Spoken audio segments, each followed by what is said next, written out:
Hi, welcome to Dominate Your Day. I'm Dana Williams. I'm an executive coach who loves helping leaders discover their authentic purpose.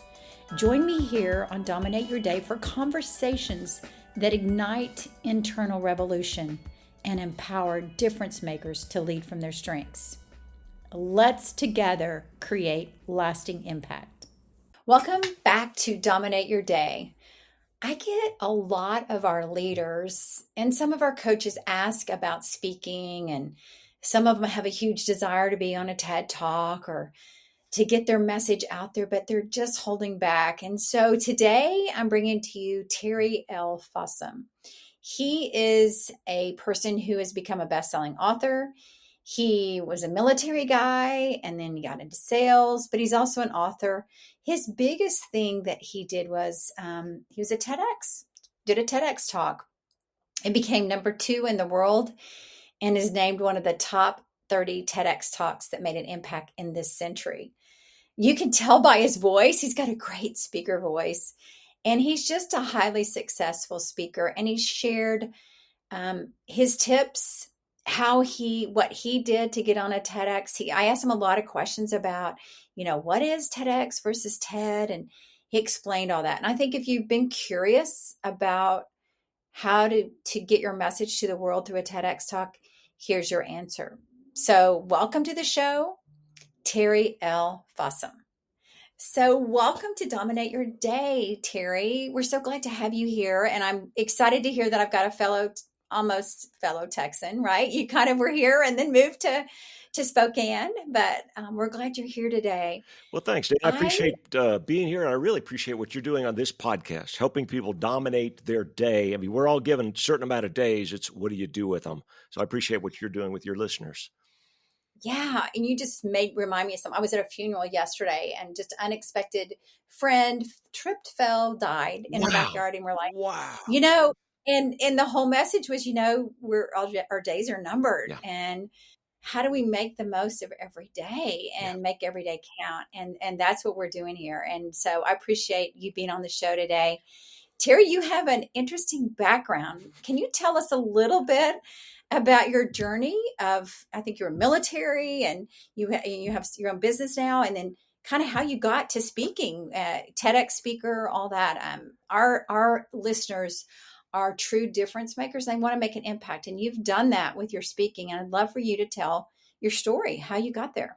Yeah, absolutely. Thanks for asking. We'll have some fun here. And I'm hoping that for all the listeners that we're going to give you some helpful hints here today also. We want to give you some meat and potatoes, some concrete to take home and be able to work with right away. So you might want to get out your pen and paper or whatever you write with for some notes. Hopefully we'll say something interesting enough for you. But my background, and people read my bio and stuff, and quite frankly, I don't know who that is. Now, Dana, you're in the Dallas, Texas area. You've heard of McAllen, Texas, and yes, that's my hometown. And for everybody that doesn't know, McAllen is literally the poorest city in the entire United States of America, a small Texas-Mexico border town. You've heard of it in the news. You've heard of McAllen. And don't get me wrong, I love my hometown. I do. I love the people there. Great memories, fantastic food. But it can be a little rough growing up there sometimes with the gangs and the drugs. In fact, I was on the wrong end of an assault rifle in junior high in my own back alley. So 14 years old, I interrupted the wrong guy doing the wrong thing at the wrong time. 14 years old, wondering if my next breath would be my last breath. That's when I was in junior high. When I was in high school, my dad, was killed. Before he died, one of the neighbors came up to him and said, I just want to make sure you understand something. Those 3 boys of yours, your 3 sons, not a single one of them's ever going to grow up to be anything. So that's my background. That's where I come from. And the reason I tell that story is because a lot of times we think that we're not worthy, that we don't have a story to tell, that people are doing so much better than we are. We've got something in our background. We've got these self-doubts. We've got these fears, these things that have happened to us, the things maybe that we've done that disqualify us from making a difference in the world. And nothing could be further from the truth. I'll say this last thing and turn it next to you. Folks, if you're kind of relating to any of that, understand this. People aren't looking for some silver-spooned imposter who's always had life great. Everything's been fantastic for them. That's not who they're looking for. They're looking for somebody who's been in the trenches, who's got the bruises, the cuts, the sweat, the dirt, the grime, the stories to tell, and the lessons learned from it. And if that's you, then you're the person they need to hear from. Back to you, Dana. Yeah, and I think several things, Terry. I think one of them is so many people are, and I see this in the corporate space, been there 25 years now, coaching and consulting for 5. And I was with a group this morning, same thing. The one thing they raised their hand on, we were talking about emotional intelligence and strengths. The one thing they raised their hand on is they want to be more authentic in the workplace. Good. And I think the challenge is that many people are living off of external factors instead of internal factors. And when you said, I look at that guy in that story and say, who is that? Yeah. That's you, that your unique story. Yeah. And how unique you are. So how did you get through those rough times, losing your father, having a gun pointed to your head, and then losing your father, and then just all the challenges you had? How did you get to those next spots in life and make those pivots? Well, I think a lot of it, at the time, of course, is you're just moving forward. You're just moving forward. But you can make the choice, and everybody's heard this before, so I'll just say it very quickly, is you've got a choice to make. Are you going to be pulled down? Are you going to wallow in the muck and the mire and the feeling sorry for yourself? That's a choice. You can choose to do that. Or you could choose to use that as fuel for your fire. You know what? You want to tell me I'm never going to grow up to be anything? You know what? That's not the way it's going to work out.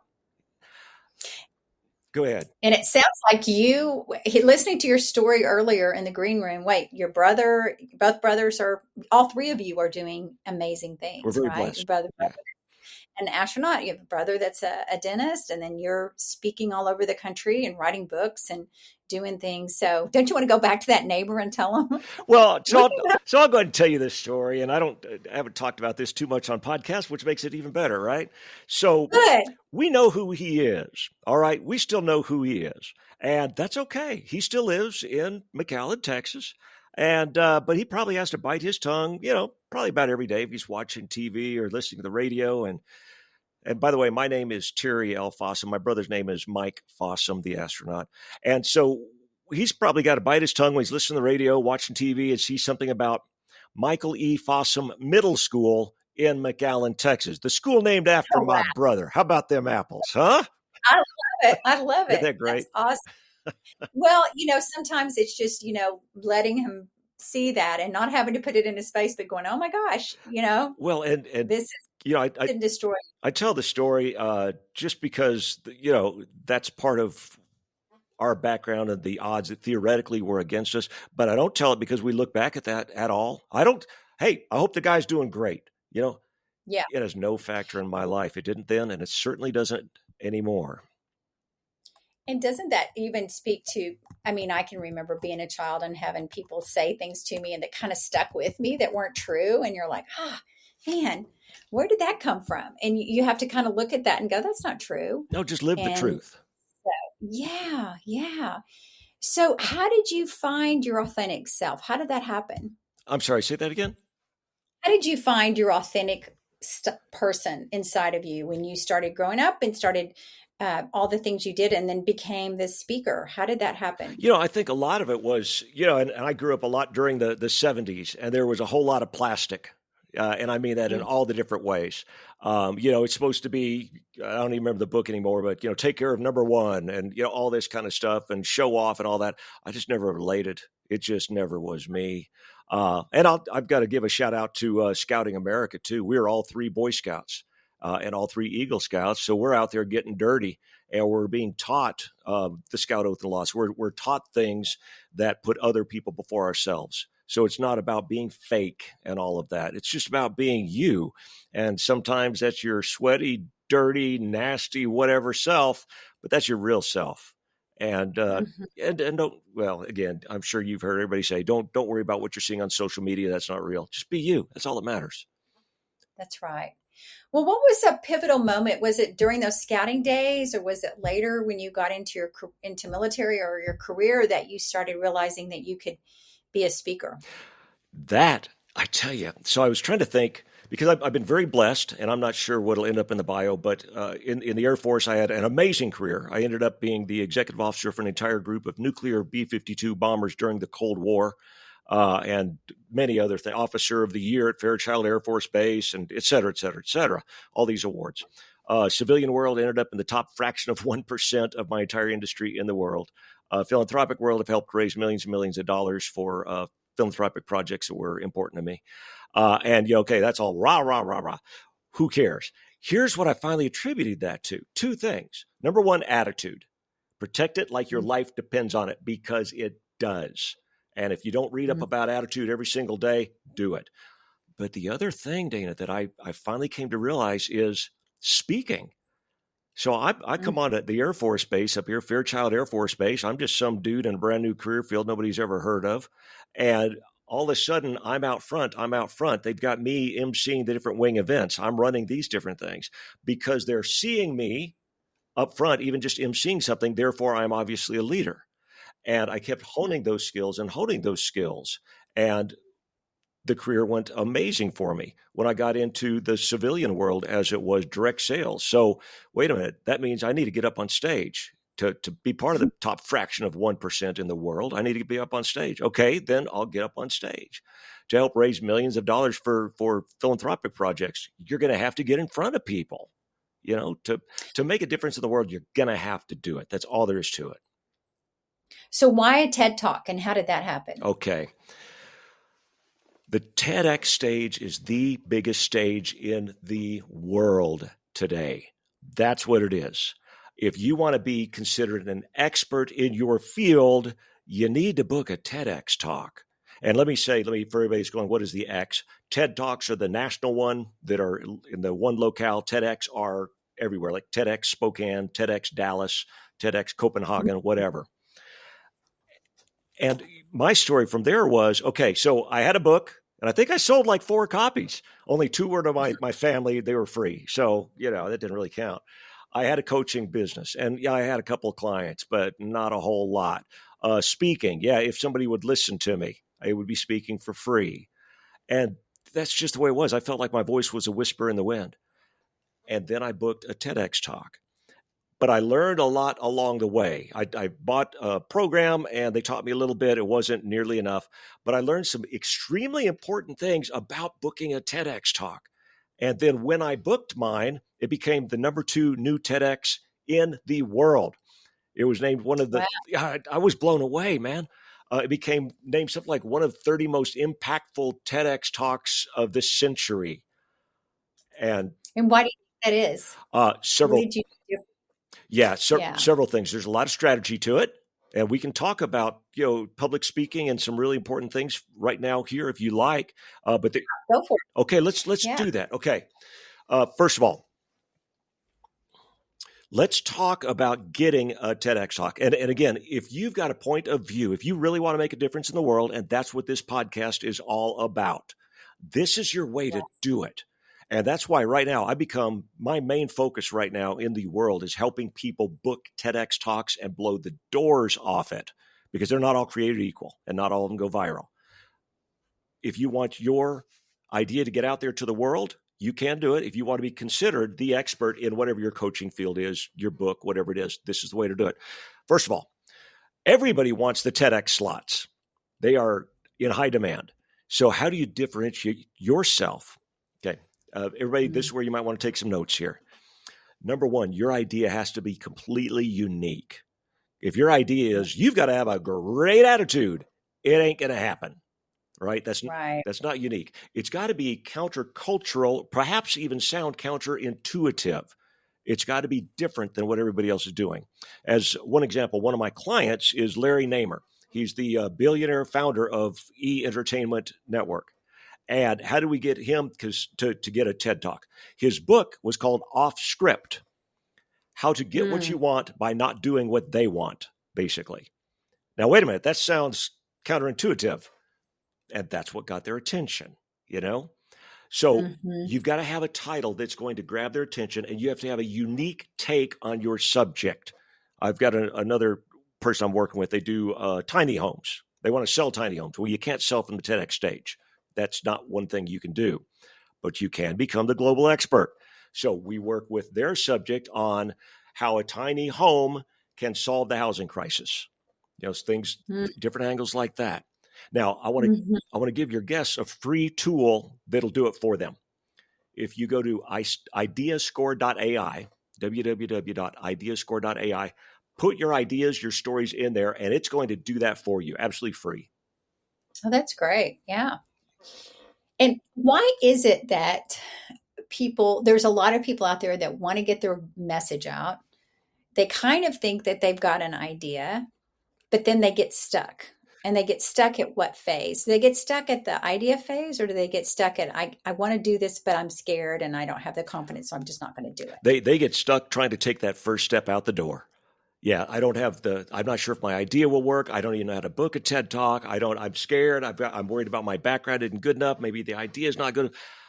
That's where they get stuck. And that's why I wanted to give that tool so they can go to that tool. Nobody's going to watch. Nobody's going to see. It's going to be just for you, and it'll give you that idea if it's a good idea.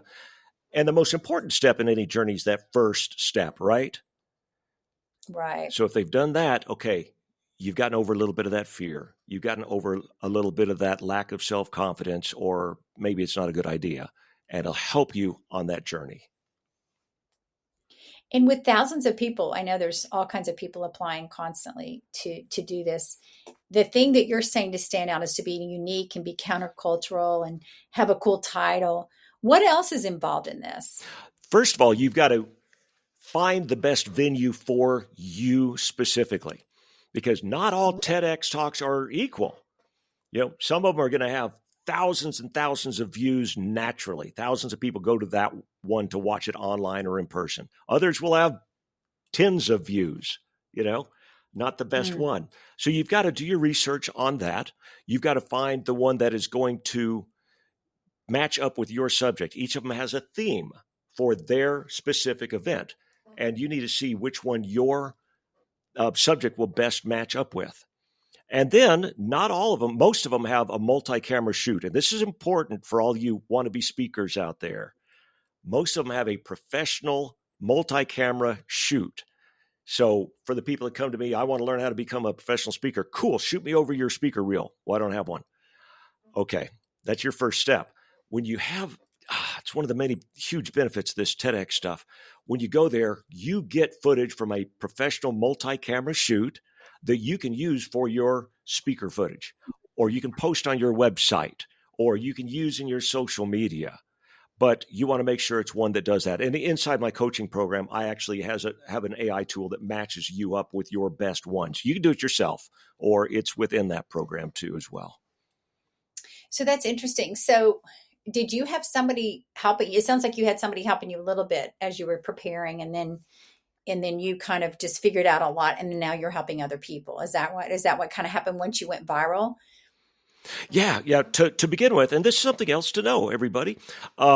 You're going to have a coach when you book your talk.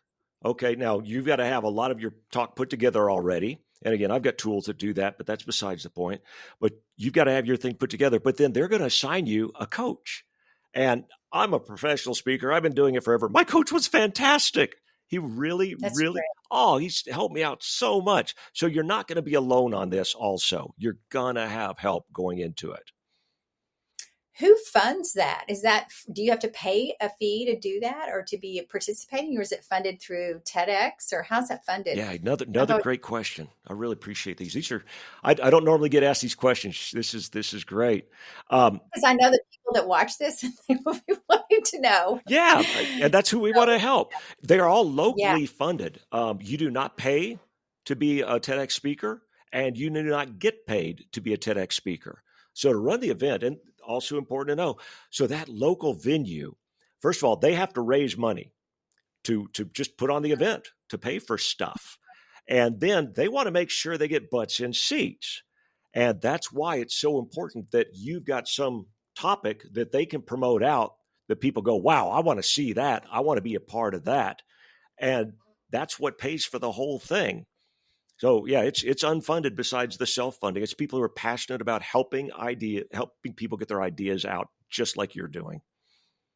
What's one of your favorite stories about a TEDx speaker? I think, yeah, I got to say, it might sound self-serving, but my own. Yeah, because you lived it, right? I You lived lived it. it. I felt the pain, the knowing that nobody's listening to me, and I don't know what to do next, and all of that, and then to go through it and do it the hard way. I didn't have all the tools that we put together now, right? But then for me, and again, my background, okay, so I'm not trying to be too cool. You know who I really am, right? And then to have it be the number 2 new TEDx in the world and be called one of the 30 most. I mean, and of course now getting on podcasts, not so hard, number 1 bestseller in Wall Street Journal, the speaking fees are crazy and all that kind of stuff. I've seen personally how life-changing it is. And since I went through the process, I've learned a lot about how to help people actually do it. So yeah, that's kind of the deal. So, what kind of mindset shifts did you have to make to really step into that role? Because when you said, "Oh, yeah, I'm going to speak, but I'll probably have a few people listen," and then you had to make some mindset shifts to just make those steps, right? You didn't just make them. So, what was going on internally there? Yeah, and I think this is important for everybody, from not just speaking about a TEDx talk, but anytime you're talking, anytime you want to make a difference in the world, using the power of the human voice, your voice, it's all about helping the people that you want to help in the way you want to help them, or the animals, or the environment, or whatever it is. Too many people get stage fright. They get wrapped around the axle and get worried and all that because they're thinking of the wrong thing. They're thinking about themselves. Oh, I hope people don't laugh at me. I hope I don't look stupid. I hope I don't forget things. Get over yourself. It's not about you. It's about those people you want to help. So one of the things that I train people on is visualize the person that you want to help and in the way you want to help them. Visualize them, you not helping them to begin with. What does that look like? How does that feel? Or those animals? If you don't make that difference in the world or that environment, whatever it is, visualize if you don't do it. How does that feel? Well, that feels terrible. Okay, look at it some more. Emotion, not factors, is the driver of all action. How does that feel? Terrible. Okay, now turn it around. Your word got out. You got over yourself. It's not about you. You convinced people to help you in your charge, in your vision, in your passion. Those people, those animals, that area, whatever, got helped. What's that look like now? Well, it looks fantastic. Okay, can you get over worrying about yourself and how you're going to look so you can make that difference in the world? I can do that. Let's do it. So what I love that, and I think about advice right now. There's so many people that are struggling to find their authentic self and get out there and do something that's bold Mm-hmm. and that take that step. Okay, what would be your advice? I Um, know we said just uh, step, but I want to hear some more things. Like what would be the true advice you'd give them? yeah, absolutely. I'm going to say something that might sound counterintuitive to what you're saying, but it's not. It's Okay. completely in line with it. Don't worry about your authentic self. Worry about what Mhm. you stand for, the difference you want to make, because in truth, that is your authentic self. Don't worry about defining yourself or looking for those attributes, etc. No. Find the difference you want to make in the world. What change do you want to make? That's going to speak more volumes about who you are than any other thing ever will. Does that make sense? It sure does. And I think because people feel like they have to go find it or they compare themselves to other people. And I think you're sharing values that are important, which is meaningful work and sharing something that's going to make a difference. Yeah. And I think to everybody, it might be something unique, but I think I know when I haven't felt it is when I got that gut feeling that something doesn't feel right and I'm trying to do something that's not me. Yeah, And yeah, so that's an opposite way of looking at it as well. Is like, absolutely. this doesn't feel like me. This Yeah. isn't who I am. It's not in And line with what you are truly, honestly passionate about. Yeah. yeah. So as we kind of roll out and kind of wrap up this afternoon, You have several messages that you've shared. Tell us a little bit about your TEDx message and why you chose that. So 92% of the people who set a goal fail. 92%. And there's a reason why. Most of what we are teaching people about goal setting is wrong. It's absolutely dead wrong or incomplete. And I found the missing link that helped me skyrocket from failing to doing really, really well. And I knew this, and the people who were around me were listening because they saw my success, but nobody else would. And when I finally got it out there and then put it into a book and everything else, it got called, the biggest advancement in the science of goal setting in recent history by one of the 50 best brains in science. And all these accolades from academia and everything else. They had never heard of it before. And it was a great idea. So the reason I tell that story is because your listeners, these ideas you've got are really good ideas, y'all, or else they wouldn't be in your heart, okay? Just because other people aren't listening right now doesn't mean it's not a fantastic idea. You just haven't gotten out there. I mean, it's just like you could have the greatest TV show in the world, but if nobody hears about it, then it goes nowhere. You got to market it. You got to get it out there. And that's why the TEDx stage is so powerful to give you that microphone out to the world if you do it right. I love that. And really just sharing from your heart. Yeah. It sounded like where it came from. So as we close out, what is something on your mind that's coming up for you right now that I didn't ask you, or you wish I would have asked you, or that's just coming up that you want to make sure our audience hears from you today? Yeah, absolutely. Well, a couple of resources. Again, I'll give that one URL, ideascore.ai. You can go there, just put your idea in there. In fact, I was on another podcast a little earlier today, and this guy had this fantastic book he was proud of. I said, well, go over and put the PDF of the book in this thing. Because I kind of thought about doing a TEDx, but I don't know, if it would really work. So put the PDF in there. And he just emailed me. It's on my screen here. And it gave him these killer ideas. It's so fun. It is. The other one, if you just want to hear about the program, theviralstageinfo.com. Theviralstageinfo.com is a webinar I did about the program. But I want to end with this. Whether you do that or not is beside the point. That's up to you. But please, you can make that difference in the world. You have the power of the human voice. If you just get over yourself, stop worrying about yourself and worry about the people, the things you're going to help, you've got the ideas that can do it. Stop holding back. Stop being in fear and stop sitting on your butt. Take that first step, whatever it is for you, and make that difference in the world.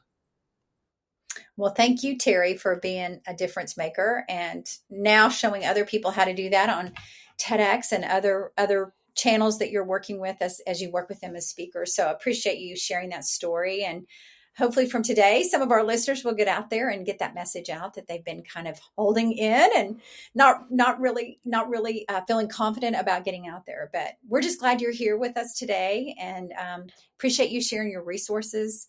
And look forward to hearing about all these speaker stories coming forward in the next months and weeks to come. So thank you. Thank you for being here. Thanks for everything you're doing, Dana. You get out there and make it a great day, of course. Thanks so much for joining me on Dominate Your Day.